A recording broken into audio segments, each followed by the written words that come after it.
नमस्कार दोस्तों, स्वागत है आपका स्टडी फॉर सिविल सर्विसेज में। स्टडी फॉर सिविल सर्विसेज के ऐप से कोई भी टेस्ट सीरीज, कोई भी कोर्स, कोई भी पीडीएफ अगर आप परचेस करते हैं और उसमें कूपन कोड लगा देते हैं पेमेंट करने से पहले, अप्लाई कूपन की जगह पे ज्ञान सर स्मॉल लेटर में है, सब बिना किसी स्पेस के, ये कूपन कोड लगा के 50% का डिस्काउंट तुरंत मिलेगा। 31 मई तक है ये सिर्फ, और सिर्फ ऐप वाले कोर्सेज में एप्लीकेबल है ये, ठीक है। तो स्टडी फॉर सिविल सर्विसेज में कई सारी टेस्ट सीरीज हैं, यूकेपीएससी है, बीपीएससी है, यूपीपीसीएस है, आरओ है, बीईओ वाली है ना। टेस्ट पीडीएफ में कई सारी पीडीएफ होती हैं, और कोर्सेज में भी कई सारे कोर्सेज, स्टडी मटेरियल और वीडियो कोर्सेज भी हैं। यूपीपीसीएस एग्रीकल्चरल सर्विसेज वाला भी कोर्स है, कई सारे और कोर्स आने वाले हैं इसमें। दोस्तों नमस्कार, स्टडी फॉर सिविल सर्विसेज में आप सभी का स्वागत है। आरओ 2023 का जो एग्जामिनेशन आपका फरवरी 2024 में हुआ, तो री एग्जाम होना है, ठीक है। उसके लिए हम यहाँ पे पेड क्विजेस देखेंगे लगातार आपके एग्जामिनेशन तक, ठीक है। काफ़ी एक्सपेक्टेड क्वेश्चंस की सीरीज है। अभी जो लास्ट एग्जाम ये फरवरी में हुआ है, तो उसके प्रूफ हमने डाले हुए हैं ऑलरेडी हमारे फ्री वाले टेलीग्राम में। आप देख सकते हैं कि मैक्सिमम नंबर ऑफ क्वेश्चंस हमारे मटेरियल से आए हुए हैं, या फिर पेड क्विज से भी कई सारे क्वेश्चन डायरेक्टली आए हुए हैं, ठीक है, जो कि आपके कट ऑफ को क्लियर करने के लिए काफ़ी थे, ठीक है। तो इसी वजह से सीरीज को आप प्लीज़ फॉलो कीजिएगा अपने एग्जामिनेशन तक, काफ़ी हेल्पफुल होने वाली है। और यहाँ पे हम दोनों ही भाषाओं में क्वेश्चंस को देखते चलेंगे आंसर के साथ, जहाँ पे जिन क्वेश्चंस में थोड़े बहुत एक्सप्लेनेशन की जरूरत होगी आपको बताया जाएगा, ठीक है। तो स्टार्ट करते हैं। फर्स्ट क्वेश्चन में आपसे पूछा गया है कि मनुष्य की शरीर में रिब्स यानी पसलियों की, ऐसे अपर पोर्शन में आप जो देखते हैं बॉडी में, तो दोनों साइड ऐसे हमारे 12 पेयर होते हैं, तो कुल 24 है ना रिब्स की संख्या होती है, ठीक है। ऑप्शन बी को चुनेंगे। लोकसभा अध्यक्ष यानी कि जो स्पीकर होते हैं, इनकी अनुपस्थिति में संसद के दोनों सदनों की संयुक्त अगर वो सेशन जो आर्टिकल 108 के अंतर्गत होता है ना, सामान्य बिल के किसी उस पे है ना असहमति अगर होती है दोनों हाउसेज में, तो अगर देखिए प्रोविजन तो यही है कि अगर ऐसा कोई जॉइंट सेशन होगा तो लोकसभा के स्पीकर उसको है ना हेड करेंगे मीटिंग को। इन केस अगर वो नहीं है तो लोकसभा के ही है ना डिप्टी स्पीकर, उपाध्यक्ष कह सकते हैं, ठीक है, फिर वो उसके अध्यक्ष होंगे। नाइट्रोजन स्थिरीकरण करने वाले जीवाणु किस पौधे की जड़ के साथ संयोजन करते हैं, ठीक है। तो नाइट्रोजन फिक्सेसिंग जो बैक्टीरियाज हैं है ना, इनका एसोसिएशन देखा जाता है इसमें हमारी जो दालें होती है ना, ऑप्शन फर्स्ट, ठीक, इनके साथ। निम्नलिखित किस फसल में नील हरित शैवाल मुख्यतः जैव उर्वरक के रूप में प्रयोग होते हैं? ब्लू ग्रीन एल्गी एक बायो फर्टिलाइजर के रूप में यूज होती है धान के खेतों में, ठीक है, ऑप्शन बी। सोयाबीन की जो फसल होती है तो उसमें भी यहाँ पे नाइट्रोजन फिक्सेशन, जैसे अभी हमने दाल में देखा, तो इनमें भी नाइट्रोजन फिक्सेशन के लिए बैक्टीरिया रिस्पॉन्सिबल होते हैं, तो उसका नाम ही पूछा गया है, ठीक है। तो राइजोबियम जैपोनिकम ऑप्शन बी में जो लिखा है ना, हो सके तो इस नाम को ध्यान रखेंगे। अब इसमें देखिए कौन सा पौधा नाइट्रोजन स्थिरीकरण में सहायक नहीं है। तो जैसे अभी हमने देखा कि कुछ पौधे अपने आप नाइट्रोजन फिक्सेशन में सक्षम नहीं है, तो उसी में से एक है धान। धान के लिए हमने क्या देखा था, यूज होता है ब्लू ग्रीन एल्गी, ठीक। अन्य ऑप्शन जो हैं ये कैपेबल हैं। संसद के दोनों सदनों के संयुक्त सत्र का संबंध किस विषय से है? तो देखिए ऐसा कोई सामान्य विधेयक, उस पर चर्चा करना तथा उसको पारित करना जहां पर दोनों सदनों की राय अलग अलग हो, ठीक है। ध्यान रखने वाली बात है, ये सामान्य बिल पे हो सकता है, कॉन्स्टिट्यूशनल अमेंडमेंट वगैरह के जो बिल होते हैं उस पर नहीं हो सकता, ठीक। तो यहाँ पे अभी हमने इसके बारे में ऊपर भी क्वेश्चन देखा था, तो फिलहाल ऑप्शन डी। नेक्स्ट है, जब कोई विधेयक संसद के दोनों सदनों की संयुक्त बैठक में भेजा जाता है तो उसे इसमें से किस माध्यम से पारित करना होता है? तो अभी जैसे ये प्रोविजन हम देख रहे हैं, तो जॉइंट सेशन में दोनों हाउसेस के मेंबर हैं, ठीक है। तो एट प्रेजेंट जो प्रेजेंट हैं मेंबर्स, ठीक है, तो प्रेजेंट एंड वोटिंग वाला जो मेथड होता है पॉलिटी में, इसको आप डिटेल में चाहो तो एक बार पढ़िएगा, इनके सामान्य बहुमत से पास हो जाता है, विशेष बहुमत की जरूरत नहीं होती। निम्नलिखित में से किस एक का उपयोग जैव उर्वरक के रूप में किया जाता है? तो जैसे अभी ब्लू ग्रीन एल्गी हमने ऊपर देख ली, अजोला भी यूज होता है, लेकिन अल्फा नहीं होता। ये एक प्रकार की घास होती है, ग्रास है ना, क्लाइमेटिक कुछ रेजिलिएंट इसके फीचर होते हैं, उसको चाहे तो आप देख लीजिएगा। तो सिर्फ 1 और 2, ठीक है। निम्नलिखित में से कौन सा कथन कंपोस्ट के संदर्भ में सही नहीं है? तो जैसे हमने अभी, अब शायद आपने देखा हो अपने घरों के आसपास ऐसे एक जैसे गड्ढा खोदा गया, ठीक है, तो वहाँ पे हम बायोडिग्रेडेबल जो वेस्ट है ना, उसको खाद के रूप में कन्वर्ट करने की प्रक्रिया को अपनाते हैं। तो उसी के बारे में यहाँ पे चीज़ें स्टेटमेंट्स में लिखी हैं। तो इसमें क्या है कि जैव निम्नीकरण कचरे का अपघटन उस गड्ढे में होता है, ठीक है, इस पिट में। कार्बनिक पदार्थ तथा पोषक तत्व इसमें फिर खाद जो बनती है वो अधिक होते हैं, ठीक है।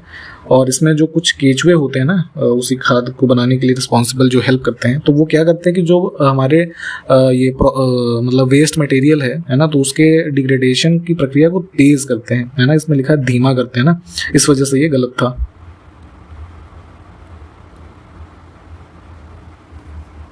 इसमें से किसने भारतीय राष्ट्रीय कांग्रेस के विरुद्ध अनुनय, विनय और विरोध की राजनीति का दोष लगाया था? ठीक है, देखिए एक जो कांग्रेस की स्थापना हुई है ना, तो उसमें आपको पता है कि दो दल बन गए थे, गरम दल और नरम दल।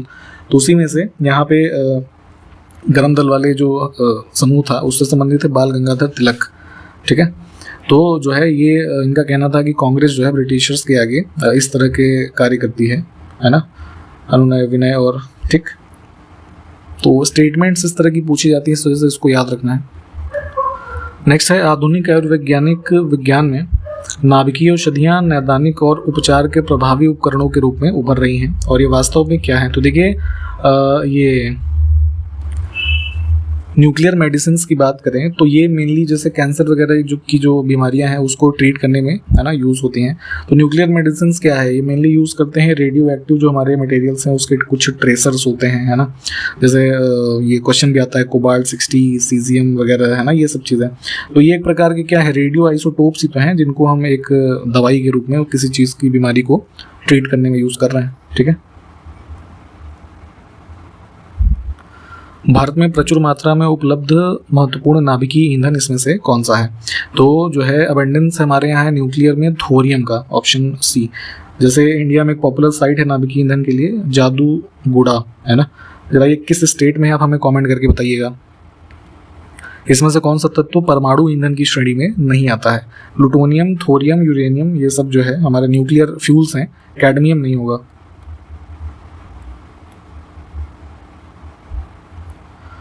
यूरेनियम के रेडियोधर्मी विघटन का अंतिम उत्पाद क्या होता है? ठीक है, तो जैसे कि न्यूक्लियर रिएक्टर्स वगैरह में मान लीजिए हम यूरेनियम यूज़ कर रहे हैं, तो इसके जो है डिसइंटीग्रेशन का एंड प्रोडक्ट जो होता है वो लेड, सीसा।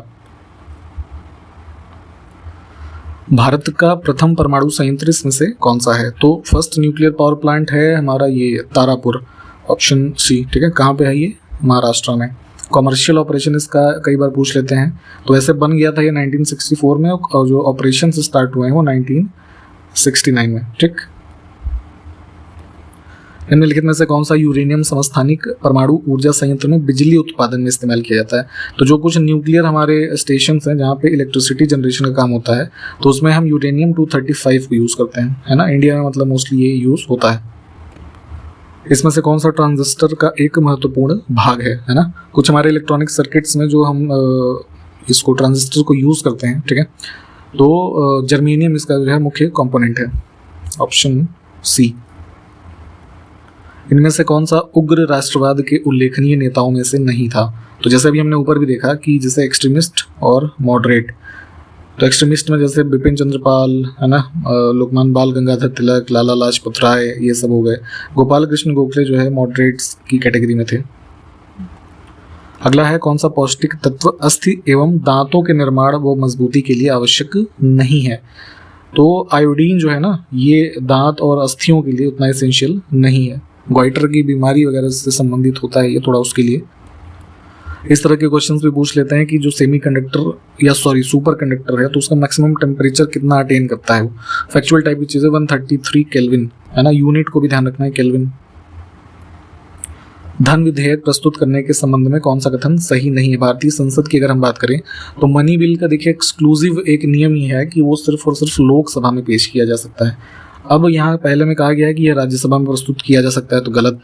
संसद के किसी भी सदन में, तो जब सिर्फ लोकसभा में है तो किसी में भी गलत, और लोकसभा में प्रस्तुत नहीं किया जा सकता तो सरासर ये बात गलत, तो डी ऑप्शन। नाभिकीय रिएक्टर के संबंध में सही कथन चुने। बहुत ध्यान से देखा करिए कि सही पूछा गया है या फिर गलत पूछा गया है, ठीक है। तो जितने भी न्यूक्लियर रिएक्टर हैं इसकी फंक्शनिंग को एक बार थोड़ा पढ़िएगा, रिवाइज करिएगा मतलब। तो इसमें क्या है कि जो है ये हमारा जो जिससे हम मटेरियल यूज़ करते हैं यूरेनियम या फिर थोरियम वगैरह, तो इनकी क्या होती है कि एक चेन रिएक्शन होती है कंट्रोल्ड, है ना। अनकंट्रोल होगी जो है या नॉट कंट्रोल्ड जो चीज़ें हैं, तो क्या होगा कि वो सही से हमारी चीज़ वर्क करेगी नहीं, है ना। तो पहला कथन ही सिर्फ सही है कि नाभिकीय रिएक्टर में श्रृंखला अभिक्रिया जो है नियंत्रित होती है।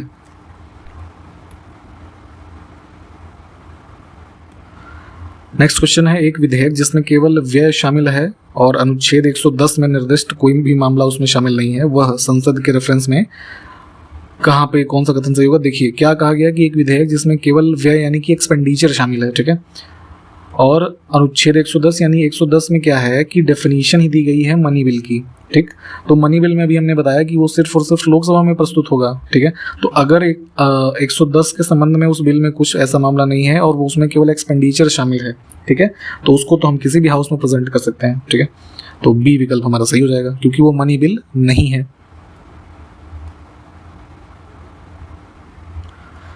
नेक्स्ट है वोट ऑन अकाउंट, लेखानुदान का अर्थ क्या होता है? तो जैसे अभी इलेक्शन ईयर चल रहा है, ठीक है, तो क्या है कि फुल फ्लेज्ड बजट पास नहीं हुआ, ठीक, नई सरकार जब बनेगी तो नया एक बजट आएगा, ठीक है।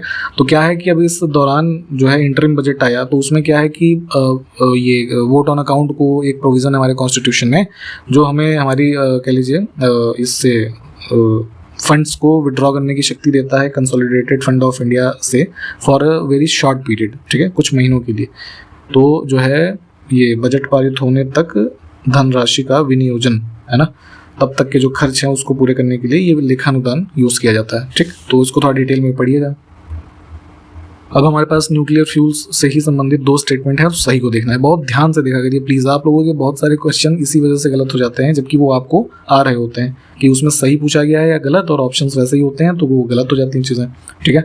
तो कहा गया है पहले में कि उत्खनन प्राप्त खनिज से मिलने वाली प्रति इकाई द्रव्यमान ऊर्जा की तुलना की जाए तो थोरियम प्राकृतिक यूरेनियम की तुलना में कहीं अधिक ऊर्जा उत्पन्न कर सकता है, ठीक है। तो जैसे अभी हमने देखा कि इंडिया में थोरियम की जो है उपलब्धता है ज़्यादा, तो उसके बारे में ये चीज़ यहाँ पे वैसे भी ये चीज़ सही है कि अगर कंपेयर करें नेचुरल यूरेनियम से तो थोरियम ज़्यादा एनर्जी प्रोड्यूस कर सकता है और थोरियम यूरेनियम की तुलना में कम नुकसानदेहक अपशिष्ट उत्पादित करता है। तो जैसा भी हमने ऊपर भी देखा था कि यूरेनियम हमारा लेड वगैरह के जो है एंड प्रोडक्ट है ना वो करता है, अन्य भी चीज़ें जो हार्मफुल होती हैं न्यूक्लियर वेस्ट के रूप में, बट थोरियम में उतनी चीज़ें नहीं है।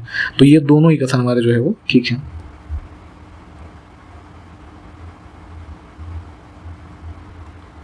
नेक्स्ट है हाइड्रोजन बम इसमें से किसके द्वारा विकसित किया गया था?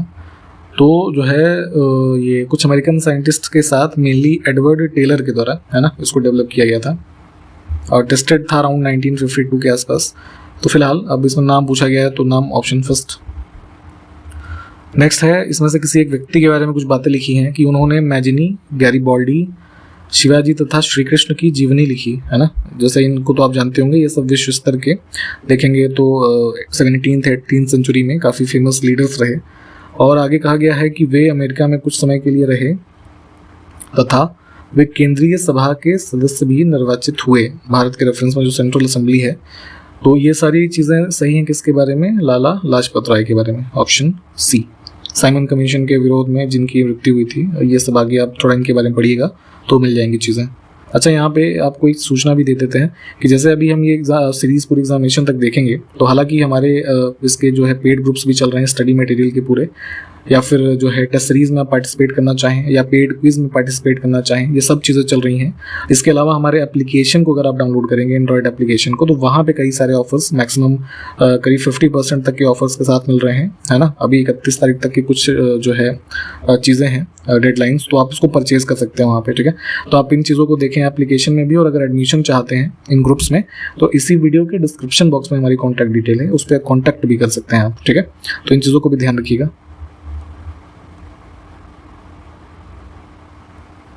नेक्स्ट है बाल गंगाधर तिलक को किसने अशांति का जनक, है ना, फादर ऑफ इंडियन अनरेस्ट इस तरीके से कहा था? तो ब्रिटिश ऑथर थे सर वैलेंटाइन शिरोल। इस तरह की चीज़ें पूछी जाती हैं खास करके यूपीपीएससी के द्वारा, आपके आरओ के एग्जाम में भी चीज़ें पूछी जाती हैं। तो प्लीज़ इस तरीके के जो फैक्ट्स हैं किसी व्यक्ति के बारे में भी वो चीज़ें मतलब याद रखनी ज़रूरी है। देखिए, पाश्चरीकरण एक विधि होती है जिसमें मेनली मिल्क को, है ना, हम फर्दर यूज़ के लिए एक कह लीजिए ये कीट जो होते हैं उसमें माइक्रो ऑर्गेनिज्म उससे बचाते हैं। तो वही आगे क्वेश्चन है कि इस विधि में सूक्ष्म जीवों को मारने के लिए दूध को किस तापमान यानी कि डिग्री सेल्सियस में पूछा गया है, उस पर 15 से 30 सेकंड के लिए गर्म किया जाता है, ठीक है। तो लगभग 70 डिग्री, है ना। तो पॉस्चराइज्ड मिल्क हो जाता है जिससे उसकी थोड़ी लाइफ जो है बढ़ जाती है। भारतीय राष्ट्रीय कांग्रेस के किस अधिवेशन में पूर्ण स्वराज की घोषणा करने वाला प्रस्ताव पारित किया गया था? काफी इंपॉर्टेंट सेशन है, लाहौर सेशन, ठीक है, दिसंबर 1929, ठीक।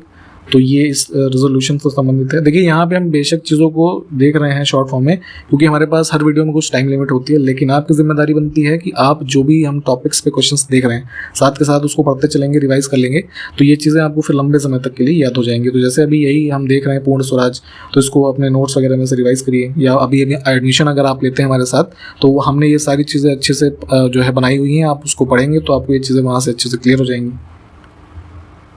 नेक्स्ट है, नवजात शिशु को ट्रिपल एंटीजन वैक्सीन निम्नलिखित में से किन रोगों से प्रतिरक्षित करने के लिए लगाई जाती है? तो न्यू बॉर्न जो बेबी है उसको ये DTP की एक जो वैक्सीन है ये प्रोवाइड की जाती है, डिप्थीरिया, टिटनस और पर्ट्यूटिस, है ना, ये वोपिंग कप इसको कहते हैं, ठीक है।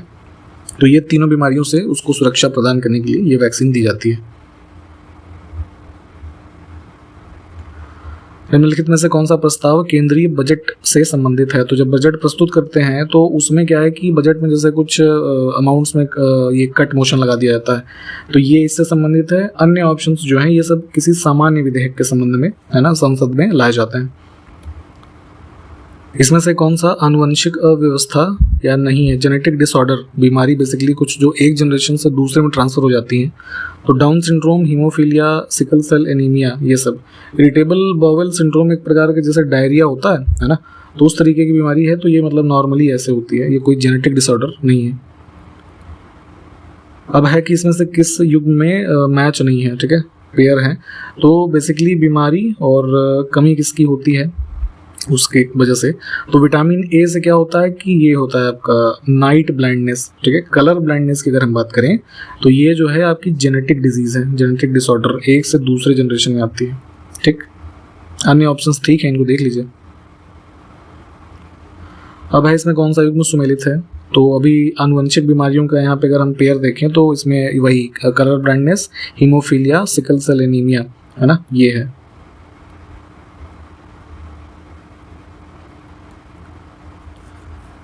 क्वेश्चन है, मानवों में गुणसूत्र संख्या 21 की त्रिगुण सूत्रता उत्तरदायी है। ह्यूमन बॉडी में आपको पता है हमारे क्रोमोसोम्स जो होते हैं उनकी कुल संख्या होती है 23 पेयर, है ना, वैसे टोटल होते हैं 46। तो 21 नंबर का हमारा जो पेयर है उसमें अगर कुछ ये है हमारा ट्राइसोमी बेसिकली एक टर्म होता है, इसको डिटेल में चाहे तो देख लीजिएगा। तो बेसिकली ऐसे समझिए कि इसमें हमारा अगर कुछ जेनेटिकली है ना डिसऑर्डर, मतलब बर्थ के समय से ही कोई डिसऑर्डर है, तो इससे उस व्यक्ति में बीमारी जो जिसको ये डिसऑर्डर है तो उसमें क्या होगा, डाउन सिंड्रोम, है ना, आनुवंशिक विकार होता है ये।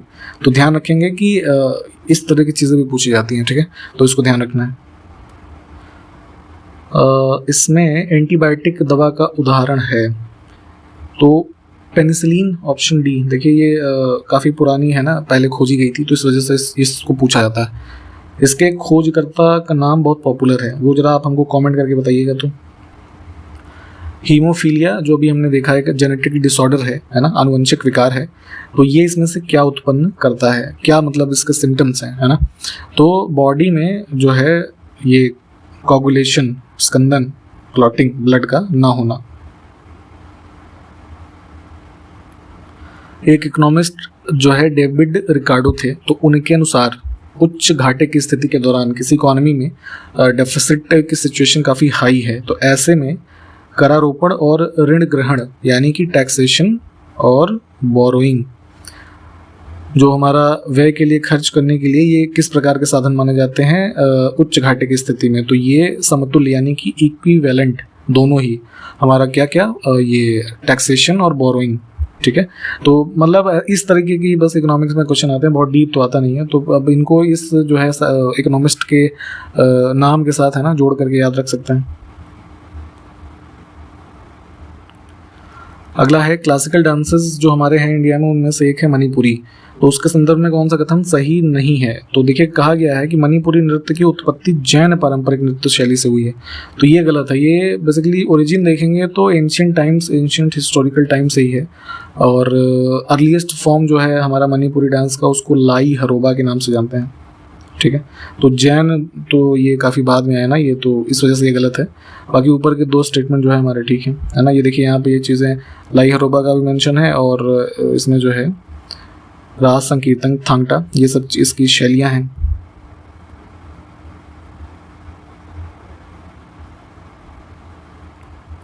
सकल प्राथमिक घाटा इसमें से किसके बराबर होता है? Gross primary deficit. इकोनॉमी के ये जो कुछ फॉर्मूले हैं बेसिक से, इसको देख लीजिएगा। तो ये जो है ग्रॉस फिस्कल डेफिसिट और इंटरेस्ट पेमेंट है ना, इनके बीच का डिफरेंस है, मतलब इसमें से इसको घटा दीजिए तो वही हो जाएगा हमारा ये।